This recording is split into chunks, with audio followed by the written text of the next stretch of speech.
गाते बाई ओवी ग कांडिते दळण आनंदाच्या क्षणाला मायेचं लिंपण आनंदाच्या क्षणाला मायेचं लिंपण आनंदाच्या क्षणाला या मायेचं लिंपण गाते माझी ओवी ग बहिणीच्या घरात मावना ग आनंदबाई माझ्या गौरात गाते माझी ओवी ग बहिणीच्या घरात.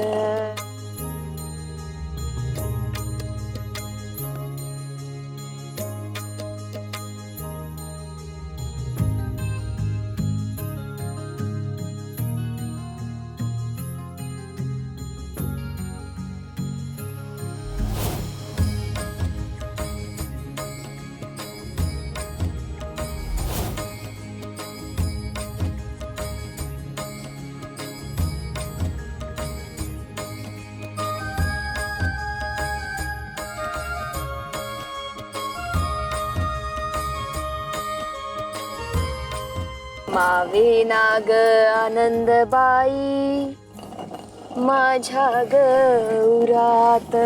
ओवी बाळा जा आवरून घे जा. छान वाटतं ओवी ऐकायला. म्हणजे आता आम्ही दिवसभर दळण दळत ओवी म्हणत बसायचं होय. जा आवरून घे जा. बर ठीक आहे.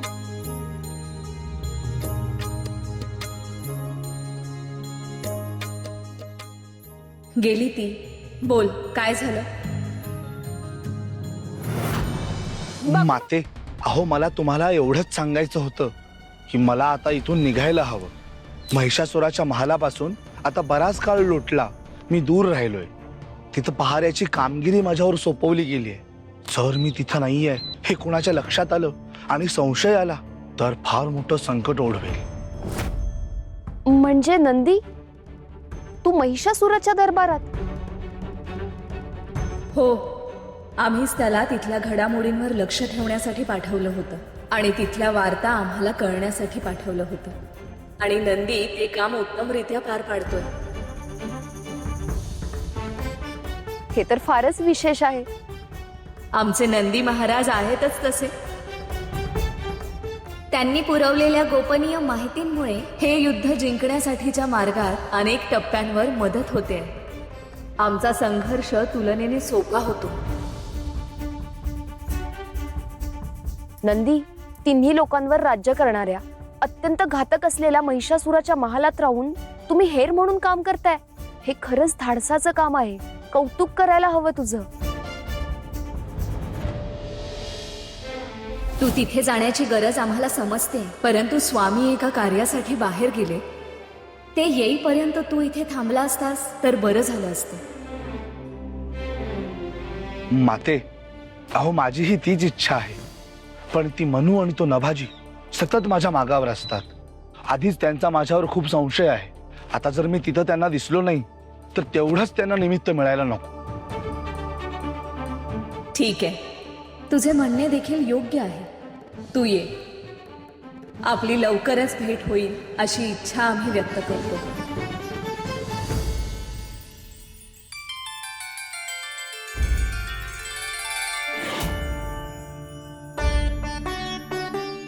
प्रणाम माते. प्रणाम देवी.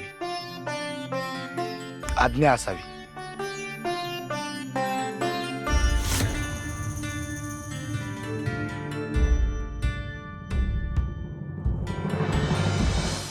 तुळजा, इथे तू गावकरी रूपात अत्यंत साधेपणाने राहतेस. कुठल्याही बाईसारखी घरातली अगदी सगळी कामं करतेस. तरीही तुझं असामान्य रूप आणि युद्धासाठीची तयारी देखील सुरू आहे. हे खरंच खूप विशेष आहे. हे युद्ध संपूर्ण मानवजातीच्या उद्धारासाठी अत्यंत महत्त्वाचं आहे माई अक्का.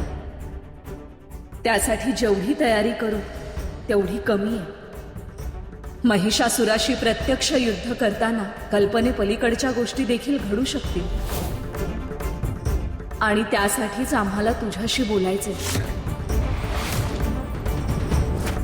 तुळजा काय बोलायचंय सांग ना. आत्ता नको, ते सविस्तर बोलावं लागेल. सध्या या गावावर असलेलं अशांतीचं संकट दूर करणं अत्यंत आवश्यक आहे.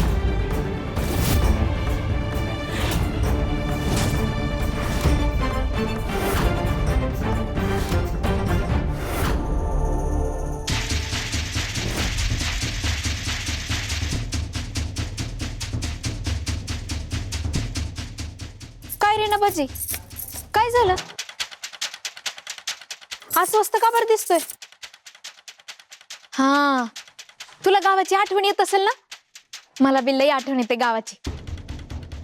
मी तर सम्राज्ञीला सांगणारच आहे का मला गावात परत पाठवा. इथं करमतच नाही. इथं फक्त सम्राज्ञीची सेवाच करायला लागते. पण गावात कसं गावात लई मजा यायची. तुळजाच्या विरोधात कट कारस्थान करणं, गावातल्या लोकांची डोकी भडकवता यायची आणि त्यांच्या मनात ईश बी पेरता यायचं. गावातल्या लोकांचं भांडण झालं की लई मजा यायची. तेवढंच मनोरंजन व्हायचं ना. पण इथं काय, इथं तर काही मजाच नाही.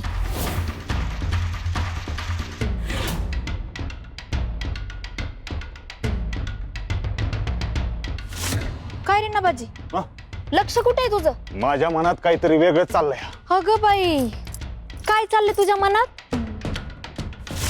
मला सांग, तो सम्राज्ञीच्या दालनामुळं पहाऱ्यासाठी नेमलेला असूर कुठं आहे? कोण असूर? अगं त्योच, जरासा वजनदार, खात्या पित्या घरचा वाटणारा आणि नेहमी आगावपणा करायचा बघ आणि माझ्याशी तर नेहमी वाद घालायचा. त्योच आता बी कुठं दिसत नाही. म्हणजे नेमकी छुपी कारवाई करायला गेला आणि त्याच्यावरच मला संशय आहे. झाली का तुझी पुन्हा सुरुवात? होय. त्या असुराशिवाय दुसरं काही दिसत नाही का रे तुला? नाही. अरे नभाजी, त्याच्यामुळं तू किती बोलणी खाल्लीयस विसरलास का? असू दे, पण त्याचं बिंग उघडं पाडल्या बिगर मी शांत बसायचो नाही. अगं मी स्वतःच्या डोळ्यांनी त्याला महाशिवरात्रीची पूजा करताना पाहिलं होतं.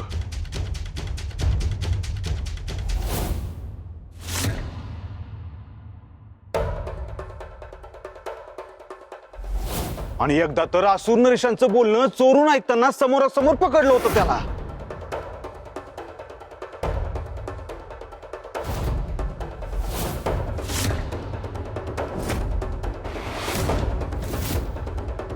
अरे नभाजी, आता त्या जुन्या गोष्टी कशाला काढतो? कारण आता बी तुळजानं वरुण देवाला मुक्त करून तिच्या गावात होळी साजरी केली आणि तो असुर आता बी इथं कुठे दिसत नाही. म्हणजे याचा अर्थ त्यानंच तिला माहिती दिली असेल. अरे नभाजी, तो असुर आहे ना, त्या तुळजाला मदत करून त्याचा काय फायदा? पण तो असुर नसलच तर, तो तुळजाचा हेर असेल तर? आता मला पक्की खात्री पटली, तो तुळजाचाच हेर आहे.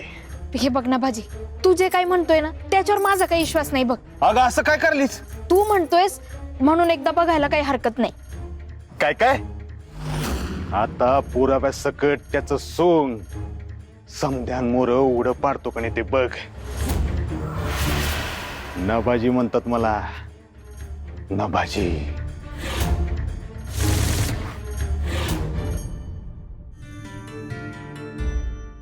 तू मत्तीला आलीस तर बरं झालं बघ. आता पटपट कामावरून घेऊया आणि बाजारात जाऊन येऊया.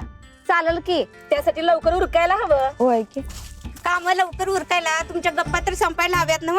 सासूबाई, तुम्ही कधी आला बरं? हे काय आत्ताच येते म्हंटल, दोघींचं काय चाललंय बघूया. तुम्ही दोघी मैत्रिणी एकत्र आल्या की काम राहते बाजूला आणि गप्पा जास्त होत्यात. काय हातातली कामं लवकर आटपा, नाहीतर घरच्यासनी उपास घडायचा. चंदा, चंदा गप, आमच्या घरासाठी एक चांगलं मडकं होतं. आहे का एखादं छानसं मडकं? होय होय, कधी हवंय? चंदाची मैत्रीण आल्या घरी मदतीसाठी तिच्या. त्यांच्या गप्पा संपल्या की देईल तुला मडकं. संध्याकाळपर्यंत वाट बघ. अहो मावशी, यांच्या मैत्रीच्या गोष्टी सगळ्या गावाला माहितीयेत. आहेतच तसं जीवाभावाच्या मैत्रिणी. काय ग, अगदी लहानपणीपासून ओळखता एकमेकींना? नाही ग, आम्ही एकमेकांना ओळखत बी नव्हतो. गावं पण वेगवेगळी. या गावात लग्न करून आलो, मग ओळख झाली. होय, भेटल्यापासूनच आमची घट्ट मैत्री झाली. दोघी खरंच गुणाच्या आहेत ग, जणू बहिणीच असाव्यात एकमेकींच्या. आता ह्या मंदाची सासू बिचारी लग्नाआधीच गेली, पण मी हिला सासूची कमी जाणवू देत नाही बर का. हिचा छळ बी मीच करते आणि माया बी मीच लावते.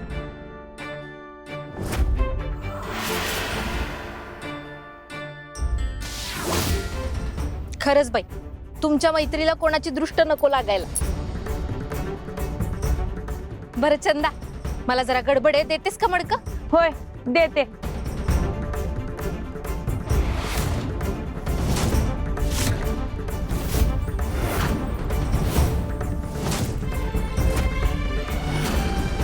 चंदा, देतेस ना? काय झालं? नाही, काय नाही. मला आता निघायला हवं.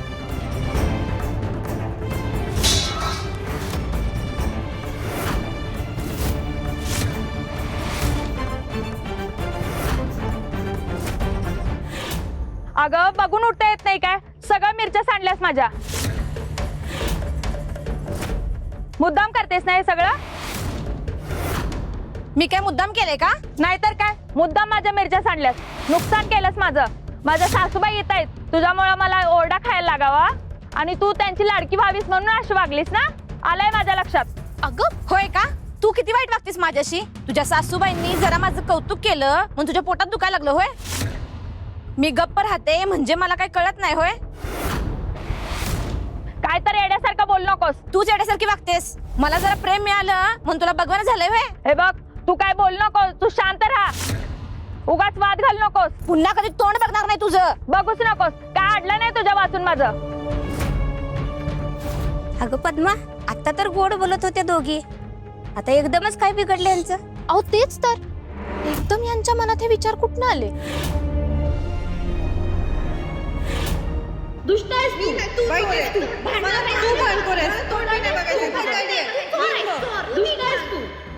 गाव केवढं शांत होतं. अचानक हा काय प्रकार सुरू झालाय? कशामुळे ही परिस्थिती एवढी बिघडली असेल? नाही, मला शोध घ्यायलाच हवा. नक्की काय घडलंय हे तुला कळणारच नाही. हे सगळं मी घडवलं आणि तुझा ह्यावर मार्ग काढूच शकणार नाही. देवी, देवी अहो, अगं तिकडे. पद्मा, अगं काय झालं? धाप लागेपर्यंत अशी धावत का आलीस? देवी अहो, तिकडे गावात सगळा गोंधळ उडालाय. आपण बसवलेली सगळी घडी पुन्हा विस्कटली. प्रत्येक घरात नवीन वाद निर्माण होत आहेत. देवी, असं काय झालंय नक्की आणि कशामुळे? पद्मा, जरा नीट आणि सविस्तर सांग बघू. देवी अहो, तुम्हाला तर माहितीच आहे, आपल्या गावामध्ये अगदी लहान मुलीपासून ते मोठ्या बायकांपर्यंत सगळ्या किती गुण्यागोविंदाने नांदतात. कोणाला काही कमी पडलं तर एकमेकींना समजून घेतात. हो, तो तर गुणच आहे आपल्या गावाचा. मग आता तो गुणच कुठेतरी हरवलाय असं समजा. देवी, आपल्या गावातल्या सगळ्या जीवाभावाच्या सख्यांमध्ये कारणाशिवाय वाद सुरू झालाय. कडाक्याची भांडणं होत आहेत आणि तेही अगदी छोट्या छोट्या गोष्टींवरून. काय सांगतेस पद्मा? आणि तू हे कुठे पाहिलंस? काही गोष्टी मी स्वतःच्या डोळ्यांनी पाहिल्या आणि काही इतर गावकऱ्यांनी मला सांगितल्या. अहो देवी, त्या चंदा आणि मंदा दोघी एकमेकींच्या इतक्या सख्या मैत्रिणी आता एकमेकांची तोंड सुद्धा पाहायला तयार नाहीयेत. मला तर पाहावेनाच. गावातल्या इतर लोकांच्या बाबतीत हे असंच झालंय म्हणे. सख्या मैत्रिणींमध्ये भांडणं होत आहेत, हे काही चांगलं लक्षण नाही. हे नक्कीच अशांतीचं काम असेल. काल आम्ही आणि माई अक्काने आमची मैत्री असल्याचं सगळ्यांना सांगितलंय. आम्ही गुप्त स्वरूपात ह्या तुळजापुरात राहत आहोत हे देखील अशांतीला माहिती आहे आणि त्यामुळेच ती असा खेळ खेळतीये. होय, आम्हाला सुद्धा तिच्यावरच संशय आहे. पण मग आता आपण काय करायचं देवी?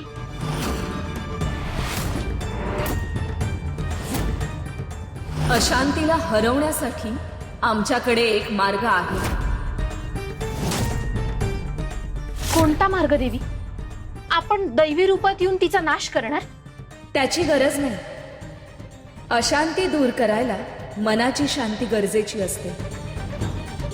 ती शांती प्राप्त करण्यासाठी दैवी शक्तीची नाही तर आंतरिक शक्तीची आणि आत्मविश्वासाची गरज असते. म्हणजे मला नाही लक्षात आलं देवी. तुम्ही नक्की काय करणार आहात? आता गावात काय गंमत होते ते बघाच.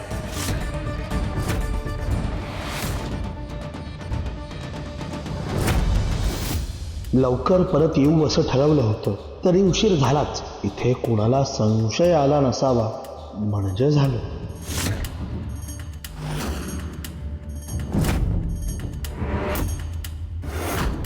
काय काय कुठं होतस? हा काय, इथंच तर आहे मी. खोटं बोलू नकस, तू इथं नव्हतास. खरं खरं सांग, तू दिवसभर कुठे असतोस आणि इथे पहारा करत असताना कुठे अदृश्य होऊन जातोस? हा, आणि आम्ही काही बी प्रश्न विचारला की त्याचं उत्तर तुझ्याकडे का नसत्या? काहीतरी वेगळंच बोलून आमची दिशाभूल का करतोस? आज या दोघांनी माझ्यावर हल्ला का चढवलाय, ही अशी प्रश्नांची सरबत्ती का करतायत? यांना माझ्याबद्दल संशय तर आलेला नाहीये ना? अरे काय रे, काय विचारतोय आम्ही? मला आधी तुम्ही दोघं सांगा, तुम्हाला काय एवढे प्रश्न पडतायत आज? तू आधी उत्तर दे. दालनाच्या कुठल्या दारापाशी तू पहारा देतोस? हा, उजव्या दारापाशी. कसं शक्य आहे?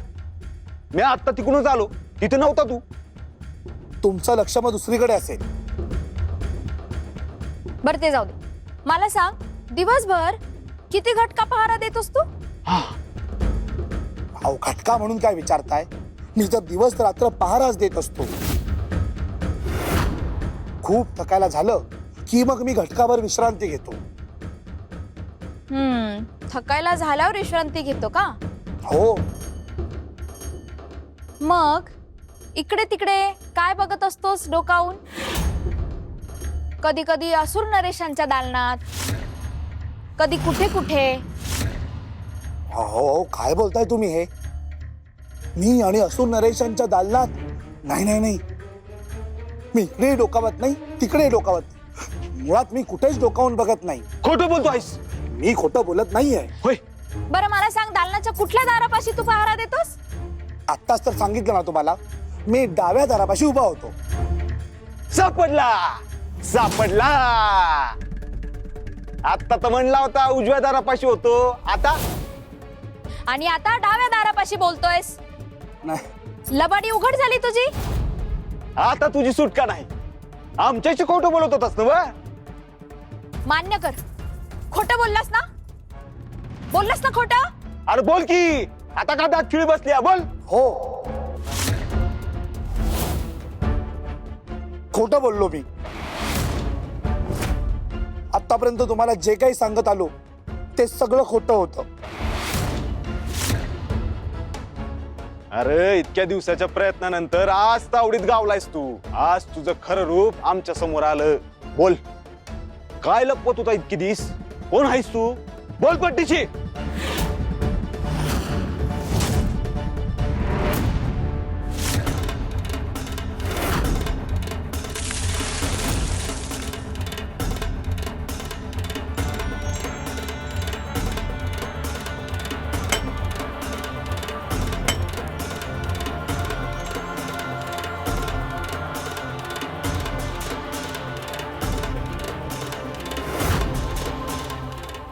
काय ग, मला तर तुमच्या दोघींचं आश्चर्यच वाटत. आत्ता तर भेटलात आणि एवढ्या लवकर एवढी घट्ट मैत्री झाली होय तुमची?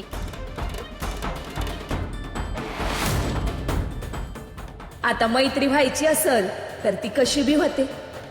कधी ओळख झाली आणि भेटून किती वेळ झाला हे सांगणं गरजेचं आहे व्हय? होय तर मैत्री व्हायला ना एक घटका बी पुरेसा असतोय, नाहीतर जन्मोजन्मात बी होत नाही बघ. आमची मैत्री तर एवढी घट्ट आहे की साक्षात देवाला काय किंवा असुराला काय आमच्या मैत्रीत फूट पाडू शकत नाही ना आमची मैत्री तोडू शकत. आणि अशी सखी असेल तर म्या तिचा साथ जन्मभर सोडणार नाही. वय तर या पुढच्या समध्या जन्मात का नाही आमची मैत्री अशीच कायम राहणार आहे. ह्या दोघी एकमेकांशी मैत्रीबद्दल एवढं बोलताय, या तुळजा आणि माया तर नसतील ना? काही का असेल, ह्या गावातील प्रत्येक बाईची बाईशी असलेली मैत्री तोडणारच आहे.